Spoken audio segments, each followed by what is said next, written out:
ಒಂದು ಘಟನೆ ಆದದ್ರ ಬಗ್ಗೆ ನಾನು ನಿಮಗೆ ಹೇಳಬೇಕು. ನನ್ನ ಸ್ನೇಹಿತ ಚೆನ್ನೈನಲ್ಲಿದ್ದ. ಅವನು ಆದಂಥ ಘಟನೆ ನನಗೆ ಹೇಳಿದಾಗ ಅದನ್ನು ಬರೆದು ಸುಮಾರು ಇಂಟರ್ನೆಟ್ಟಲ್ಲಿ ಹಾಕಿ ಒಂದು 12-13 ವರ್ಷ ಆಗಿರ್ಬೇಕು ನಾನು ಇಂಟರ್ನೆಟ್ಟಲ್ಲಿ ಹಾಕಿ. ಅದ್ರ ಬಗ್ಗೆ ಸುಮಾರು 28,000 ಪತ್ರ ಬಂದಿದ್ದಾವೆ ನನಗೆ, ಮೇಲ್ಸ್ ಬಂದಿದ್ದಾಗ. ಎಲ್ಲರೂ ಹೇಳಿದು ಈ ಕತೆ ನನ್ನ ಜೀವನ ಬದಲಾಯಿಸ್ತು ಅಂತ. ಅದೊಂದು ಕತೆ ಹೇಳಬೇಕು ನಿಮಗೆ ನಾನು. ಇದಾದದ್ದು ಮದ್ರಾಸಲ್ಲಿ, ಅದಕ್ಕೆ ಚೆನ್ನೈ ಅಂತ ಕರಿತೀವಿ. ಅವನು ಹ್ಯೂಲೆಟ್ ಪ್ಯಾಕರ್ಡ್ ಕಂಪ್ನಿಯಲ್ಲಿ ಸೀನಿಯರ್ ಮ್ಯಾನೇಜರ್ ಆಗಿದ್ದ. ಶನಿವಾರ ಭಾನುವಾರ ರಜೆ, ಆರಾಮಾಗಿ ಪೇಪರ್ ಓದ್ತಾ ಇದ್ದ. ಅವನ ಹೆಂಡತಿ ಬಂದು, ನೋಡ್ರಿ ನಿಮ್ಮ ಮುದ್ದಿನ ಮಗಳು ಏನು ಮಾಡ್ತಾಳೆ ಅಂದರು. ಇದು ಎಲ್ಲರ ಮನೇಲಿ ಆಗುವಂಥದ್ದೇ. ಮಗ ಅಥವಾ ಮಗಳು ಏನಾದರೂ ಒಳ್ಳೇದು ಮಾಡಿದರೆ ಅಪ್ಪ ಅಮ್ಮ ಇಬ್ಬರು ಅಭಿಮಾನಿ ಅಂತ ಹೇಳ್ತಾರೆ, ನನ್ನ ಮಗ ನನ್ನ ಮಗಳು ಅಂತ ಹೇಳ್ತಾರೆ. ಅವನೇನೋ ಕೆಟ್ಟ ಕೆಲಸ ಮಾಡಿದ್ರೆ ನೋಡಿ ನಿಮ್ಮ ಮಗ ನಿಮ್ಮ ಮಗಳು ಅಂತಾರೆ. ಯಾವಾಗ ಹೆಂಡತಿ ಬಂದು ನಿಮ್ಮ ಮಗಳು ಅಂದೋ ಏನೋ ತಕರಾರು ಇದೆ ಅಂತ ಗೊತ್ತಾಯಿತು. ನೋಡ್ದ, ಆ ಹುಡುಗಿ ಅಳ್ತಾಯಿತ್ತು. ಮಗಳು ಸಣ್ಣ ಹುಡುಗಿ, 6 ವರ್ಷ ಹುಡುಗಿ ಅಳ್ತಾಯಿತ್ತು. ಯಾಕೆ ಅಳ್ತಾಳೆ ಇವಳು ಅಂತ ನೋಡಿದ. ಅವನಿಗೆ ಗೊತ್ತಾಯಿತು, ಅಮ್ಮ ಮೊಸರನ್ನ ಕಲಿಸ್ಕೊಂಬಂದಿದ್ದಾಳೆ. ಅಮ್ಮ ಮೊಸರನ್ನ ಕಲಿಸ್ಕೊಂಬಂದಿದ್ದಾಳೆ ಮಗುಗೆ ತಿನ್ನಬೇಕು ಅಂತ. ಆದರೆ ಮಗುಗೆ ಮೊಸರನ್ನ ಕಂಡ್ರೆ ಆಗೋಲ್ಲ.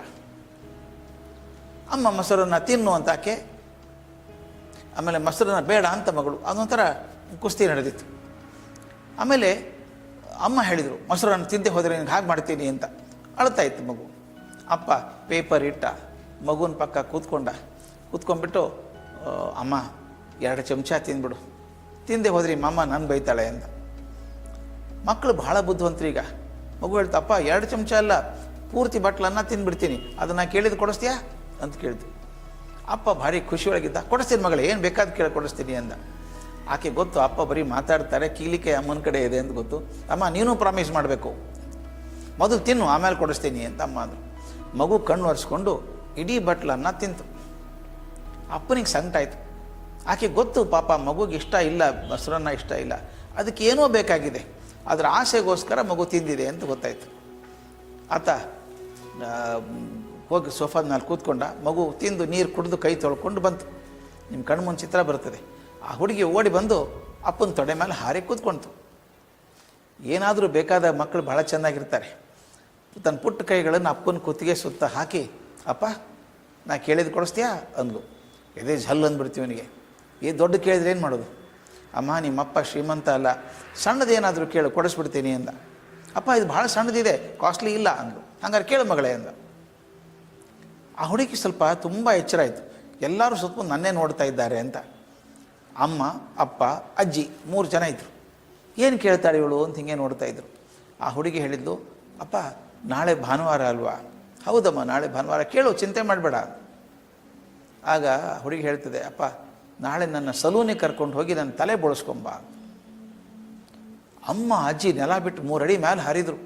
ಹುಡುಗಿ ತಲೆ ಬೋಳಿಸ್ಕೊಳ್ಳೋದು ಅಂದ್ರೆ ಏನು ಅಸಹ್ಯ, ಹೆಚ್ಚೆಚ್ಚು ಆಗಲ್ಲ ಅಂದರು. ಅಪ್ಪ ಕೇಳಿದೆ, ಯಾಕೆ ತಲೆ ಬೋಳಿಸ್ಕೊತೀಯ ನೀನು ಅಂದ. ನನಗೆ ಗೊತ್ತಿಲ್ಲ, ನಾನು ಬೇಕು ತಲೆ ಬೋಳಿಸ್ಕೊತೀನಿ. ಅಪ್ಪ ಅಂದ, ಚೆನ್ನಾಗಿ ಕಾಣಿಸಲ್ಲ ಮಗು, ಗುಂಡು ಮುಖ, ದೊಡ್ಡ ಕಣ್ಣು, ಉದ್ದು ಕೂದಲು ಚೆಂದ ಅಲ್ವಾ, ಹುಡುಗಿ ತಲೆ ಬೋಳಿಸ್ಕೊಂಡ್ರೆ ಚೆನ್ನಾಗಿರುತ್ತೆ ಅಂತ. ಇರುತ್ತೋ ಇಲ್ಲೋ ಗೊತ್ತಿಲ್ಲ, ನಾನು ಬೋಳಿಸ್ಕೋಬೇಕು. ಅಪ್ಪ ಆಗಲ್ಲ ಅಂದ. ಅಳೋಕ್ಕೆ ಶುರು ಮಾಡ್ತು ಹುಡುಗಿ. ಹತ್ಕೊಂಡು ಹೇಳಿದ್ದು, ಅಪ್ಪ ನನಗೆ ಹೇಳಿದ್ದೆ, ನೀನು ಹೋದ್ವಾರ ಕತೆ ಹೇಳಿದ್ದಿ, ಹರಿಶ್ಚಂದ್ರನ ಕತೆ ಹೇಳಿದ್ದಿ. ಏನು ಹೇಳಿದಿ? ಒಂದು ಸಲ ಮಾತು ಕೊಟ್ಟರೆ ಹಾಗೆ ನಡ್ಕೋಬೇಕು ಅಂತ ಹೇಳಿಲ್ವಾ? ಈಗ ನೀ ಮಾತು ಕೊಟ್ಟಿದ್ದೆ ಕೊಡಿಸ್ತೀನಿ ಅಂತ, ಮತ್ತು ನಾನು ಕೇಳಿದ್ದು ಕಾಸ್ಟ್ಲಿ ಇಲ್ಲ, ಇದು ಬೆಲೆ ಇಲ್ಲ, ಅದಕ್ಕೆ ಮಾಡಿಸ್ಬೋದಲ್ಲ. ಅಪ್ಪ ಅಪೋಸಿಷನ್ ಪಾರ್ಟಿ ನೋಡಿದ, ಹೆಂಡತಿ ಅತ್ತೆ ಕೊನೆ ಆಯ್ತಪ್ಪ ನಾಳೆ ಮಾಡ್ತೀನಿ ಅಂದ. ಮನೇಲಿ ಜಗಳ ಆಗಿರಬೇಕು. ಮರುದಿವಸ ಬೆಳಗ್ಗೆ ಆ ಮಗುನ ಕರ್ಕೊಂಡು ಹೋಗಿ ತಲೆ ಬೋಳಿಸ್ಕೊಂಡು ಬಂದರು. ಚಿತ್ರ ಕಾಣ್ತಾ ಇತ್ತು ಮಗು.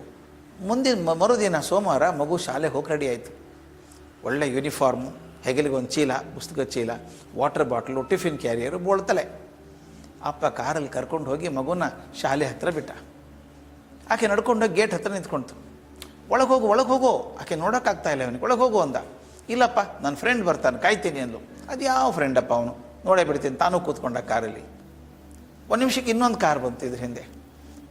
ಅದರಿಂದ ಹುಡುಗ ಹೇಳಿದ, ಪುಟ್ಟ ಹುಡುಗ, ಇದೇ ವಯಸ್ಸಿನ ಹುಡುಗ, ಅದೇ ಥರದ ಯೂನಿಫಾರ್ಮು, ಅದೇ ಥರದ ಚೀಲ, ಅದೇ ಥರದ ವಾಟರ್ ಬಾಟ್ಲು, ಟಿಫಿನ್ ಕ್ಯಾರಿಯರು, ಅವನದು ಬೀಳ್ತಲೆ.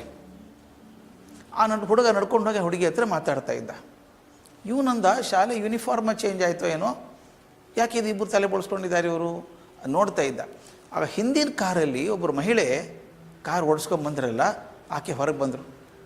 ಆಕೆ ಕಣ್ಣಲ್ಲಿ ನೀರಿತ್ತು. ಆಕೆ ನಿಧಾನಕ್ಕೆ ಇವನ ಕಡೆ ಬಂದರು, ಹುಡುಗಿ ಅಪ್ಪನ ಕಡೆ ಕೈ ಮುಗಿದು, ಸರ್ ಆ ಹುಡುಗಿ ನಿಮ್ಮ ಮಗಳ ಅಂತ ಕೇಳಿದ್ರು. ಹೌದು ನನ್ನ ಮಗಳಕ್ಕೆ ಅಂತ. ತಕ್ಷಣ ಆಕೆ ಹೆಣ್ಮಗಳು ಹೇಳಿದರು, ಸರ್ ಮಗಳಲ್ಲ ಸರ್, ಅದು ಎಷ್ಟು ಜನ್ಮ ನೀವು ದೇವರನ್ನು ಪ್ರಾರ್ಥನೆ ಮಾಡಿದ್ರೋ ಗೊತ್ತಿಲ್ಲ, ಭಗವಂತ ನಿಮಗೆ ದೇವತೆಯನ್ನು ಕರುಣಿಸಿದ್ದಾನೆ, ಆ ಮಗು ಅಲ್ಲ ಸರ್ ದೇವತೆ ಆಕೆ ಅಂತ. ಇವನು ಆಕೆನ ಮಾತೇ ಕೇಳಿಸ್ಕೊತಾ ಇಲ್ಲ. ಅಲ್ಲ ರೀ ಆ ಹುಡುಗ ನಿಮ್ಮ ಮಗನ ಅಂತ ಕೇಳ್ದ. ಹೌದು ಅಂದ್ಲಕ್ಕೆ. ಏನು ವಿಚಿತ್ರ ನೋಡ್ರಿ ಅಂದವನು. ಶನಿವಾರ ದಿವಸ ನನ್ನ ಮಗಳು ಹಠ ಹಿಡಿದ್ಲು ಅಂತ ಹೇಳಿ ನಿನ್ನೆ ಭಾನುವಾರ ಹೋಗಿ ಆಕೆ ತಲೆ ಬೋಳಿಸ್ಕೊಂಡ್ಬಂದೆ, ಈಗ ನೋಡಿದ್ರೆ ನಿಮ್ಮ ಹುಡುಗನೂ ಹಾಗೆ ಮಾಡಿದ್ದಾನೆ, ಏನು ವಿಶೇಷ ಅಂತ ಕೇಳಿದ. ಮೊದಲೇ ಆ ತಾಯಿ ಅಳ್ತಾ ಇದ್ರಲ್ಲ, ಈತ ಹಿಂಗೆ ಕೇಳಿದ ತಕ್ಷಣ ನೆಲದ ಮೇಲೆ ಕೂಸದು ಕುಳಿತು ಬಿಕ್ಕಿ ಬಿಕ್ಕಿ ಅಳೋಕೆ ಶುರು ಮಾಡಿದ್ರು. ಇವನಿಗೆ ಗಾಬರಿ ಆಯಿತು. ಸಾರಿ ನಾನೇ ತಪ್ಪು ಹೇಳಿದ್ದೆ, ಏನಾದರೂ ಮನಸ್ಸಿಗೆ ನೋವಾಯ್ತಾ ಅಂತ. ಏನಿಲ್ಲ ಸರ್, ನನಗೆ ತಡ್ಕೊಳ್ಳೋಕ್ಕಾಗಲಿಲ್ಲ ಭಾವನೆಗಳನ್ನು, ಕ್ಷಮಿಸ್ಬೇಕು ಅಂತ ಕಣ್ಣು ಒರೆಸ್ಕೊಂಡು ಹೇಳಿದ್ರಾಕೆ. ಆತ ನನ್ನ ಒಬ್ಬನೇ ಮಗ ಸರ್, ಹುಟ್ಟಿದ್ದು ಒಂದೇ ಅದು. 3 ವರ್ಷಗಳಿಗೆ ಜ್ವರ ಬರ್ತಾ ಇತ್ತು ಅವನಿಗೆ, ಔಷಧಿ ಕೊಡಿಸಿದ್ವಿ ಕಮ್ಮಿ ಆಗ್ತಾಯಿತ್ತು. ಈಗ 1 ವರ್ಷದಿಂದ ತುಂಬ ಜಾಸ್ತಿ ಆದಾಗ ಡಾಕ್ಟರ್ ಕಡೆ ಪರೀಕ್ಷೆ ಮಾಡಿದಾಗ ಹೇಳ್ತಾರೆ, ನಿಮ್ಮ ಮಗನಿಗೆ ರಕ್ತದ ಕ್ಯಾನ್ಸರ್ ಇದೆ, ಇನ್ನು ಬದುಕು ಜಾಸ್ತಿ ಇಲ್ಲ, ಅವನು ಬಹಳ ಹೆಚ್ಚು ಅಂದರೆ ಇನ್ನೊಂದು 2 ತಿಂಗಳು 3 ತಿಂಗಳು ಬದುಕ್ತಾನೆ, ಅವನಿಗೆ ಕೆಮೊಥೆರಪಿ ಟ್ರೀಟ್ಮೆಂಟ್ ಶುರು ಮಾಡಬೇಕು ಅಂತ ಹೇಳಿದ್ದಾರೆ. ನಮ್ಗೆ ಗಾಬರಿ ಆಗೋಯ್ತು ಸರ್. ಕೆಮೊಥೆರಪಿ ಟ್ರೀಟ್ಮೆಂಟ್ ಕೊಡ್ತಾ ಇದ್ದೀವಿ. ಆ ಡಾಕ್ಟರ್ ಹೇಳಿಬಿಟ್ರು, ನಿಮ್ಮ ಮನೇಲಿ ಅತಿಥಿ ಇದ್ದಂಗೆ ಇರ್ತಾನೆ, ಅವನು ಯಾವಾಗ ಬೇಕಾದರೂ ಹೋಗ್ಬೋದು, ಸಿದ್ಧ ಆಗಿರಿ, ಮಾನಸಿಕವಾಗಿ ಸಿದ್ಧ ಆಗಿ ಅಂತ ಹೇಳಿದರು. ಕೆಮೊಥೆರಪಿ ಮುಗಿಸ್ಕೊಂಬಂದಾಗ ತುಂಬ ಕಷ್ಟಪಡ್ತಾನೆ ಹುಡುಗ. ನಿಮ್ಮ ಮಗಳಿದ್ದಾಳಲ್ಲ ದೇವತೆ ಅಂತ ಹೇಳಿದೆ, ಆಕೆ ನಮ್ಮ ಮನೆಗೆ ಬರ್ತಾಳೆ, ಹುಡುಗನ ಜೊತೆ ಕೂತ್ಕೋತಾಳೆ, ಶಾಲೆಗೆ ಬಾರೋ ಮನಸ್ಸಿಗೆ ಸಮಾಧಾನ ಆಗುತ್ತೆ ಅಂತಾಳೆ. ಅವನು ಬರ್ಕೊಳ್ಳೋಕ್ಕಾಗಲ್ಲ ನನಗೆ ಅಂತಾನೆ. ನಾ ಬರ್ಕೋತೀನಿ ಬಾರೋ ಅಂತಾಳೆ. ಮೊನ್ನೆ ಶುಕ್ರವಾರ ದಿವಸ ಅಂತಾನು ಡಾಕ್ಟ್ರು ಕೂಡ ಆಸೆ ಬಿಟ್ಟಿದ್ರು. ಈ ಹುಡುಗಿ 1 ತಾಸು ನನ್ನ ಮಗನ ಹತ್ರ ಕೂತ್ಕೊಂಡು, ನೀ ಶಾಲೆಗೆ ಬಾರೋ ಸೋಮವಾರ, ಆರಾಮ್ ಅನಿಸುತ್ತೆ ಅಂತ. ನನ್ನ ಮಗ ಹತ್ಕೊಂಡು ಹೇಳಿದ, ಇಲ್ಲ ನಾನು ಬರೋಲ್ಲ, ನಗುತ್ತಾರೆ ನಾನು ನೋಡಿ ಅಂತ.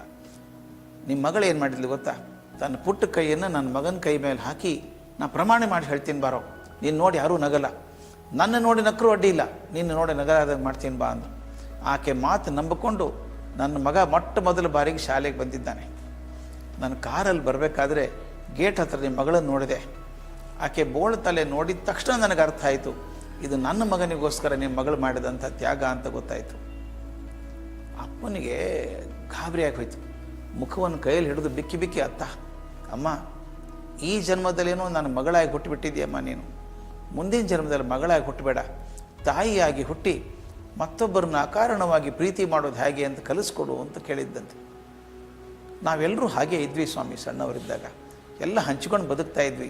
ಒಂದು ದಿವಸ ಅಮ್ಮ ಹೇಳಿದರು, ನಿನ್ನ ಡಬ್ಬದಲ್ಲಿ ಸ್ವೀಟ್ ಹಾಕಿದ್ದು ಎಲ್ಲರೂ ಕೊಟ್ಟು ಬರಬೇಡ, ಬೇರೆ ಕೂತಿಂದು ಬಾ, ಬೇರೆ ಕೂತಿಂದು ಬಂದೆ. ನಿನ್ನ ಪುಸ್ತಕ ಅವನಿಗೆ ಕೊಡಬೇಡ, ಅವನಿಗೂ ಅಷ್ಟೇ ಮಾರ್ಕ್ಸ್ ಬರುತ್ತೆ.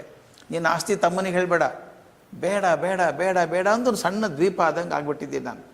ಎಲ್ಲಿವರೆಗೂ ನಾನು ಒಬ್ಬನೇ ಆಗ್ತೀನೋ ಯಶಸ್ಸು ನನಗೆ ಕನಸಾಗ್ಬಿಡುತ್ತದೆ. ಎಲ್ಲಿ ಹಂಚಿಕೊಂಡು ಬದುಕ್ತೇನೆ ಆಗುತ್ತೆ. ಅಂದರೆ ಎಲ್ಲರೂ ಸನ್ಯಾಸಿಗಳಾಗಬೇಕು ಅಂತ ನಾನು ಹೇಳ್ತಾ ಇಲ್ಲ, ಚೆನ್ನಾಗಿ ಬದುಕಿ ಪ್ರಾಮಾಣಿಕವಾಗಿ ಗಳಿಸಿ. ಆದರೆ ಪಕ್ಕದಲ್ಲೇ ಕುಳಿತಂಥವರ ಕಣ್ಣಲ್ಲಿ ಒಂದು ಹನಿ ನೀರು ಬಂದಾಗ ವಸ್ತ್ರ ತೆಗೆದು ಒರೆಸುವಷ್ಟಾದರೂ ಮನುಷ್ಯತ್ವ ಬರದೇ ಹೋದರೆ ನನ್ನ ಜೀವನಕ್ಕೆ ಯಾವ ಅರ್ಥನೂ ಇಲ್ಲ. ಅದಕ್ಕೆ ಸಾಕ್ರೆಟಿಸ್ ಭಾಳ ಚಂದ ಹೇಳ್ತಾನೆ, ಯಶಸ್ಸಿನ ಜೀವನ ಯಾವುದು ಅನ್ನೋದು ಕೊಡೆ ಮಾತು ಹೇಳ್ತಾನೋ. ಯಾವುದು ಅಂದರೆ, ನೀವು ಸತ್ತಾಗ ಎಷ್ಟು ಜನ ಅಳುತ್ತಾರೋ ಅದ್ರ ಮೇಲೆ ನಿಮ್ಮದು ಯಶಸ್ಸು ಗೊತ್ತಾಗ್ತದೆ ಅಂತ. ನೀವು ಸತ್ತಾಗ ಎಷ್ಟು ಜನ ಬಂದು ಅಳುತ್ತಾರೋ ಅದ್ರ ಮೇಲೆ ನಿಮ್ಮ ಯಶಸ್ಸು ಗೊತ್ತಾಗ್ತದೆ ಅಂತ. ಹೋದ ನಾವು ಒಳ್ಳೇದಾಯ್ತು ಬಿಡು ಅಂದರೆ ಅದು ಅಸಫಲ ಜೀವನ. ಆದರೆ ಇರಬೇಕಾಗಿತ್ತು 4 ವರ್ಷ ಅವನು ಒಳ್ಳೆ ಮನುಷ್ಯ ಅಂತ ಜನ ಅನ್ನೋದಾದರೆ ಅದು ಯಶಸ್ಸಿನ ಜೀವನ.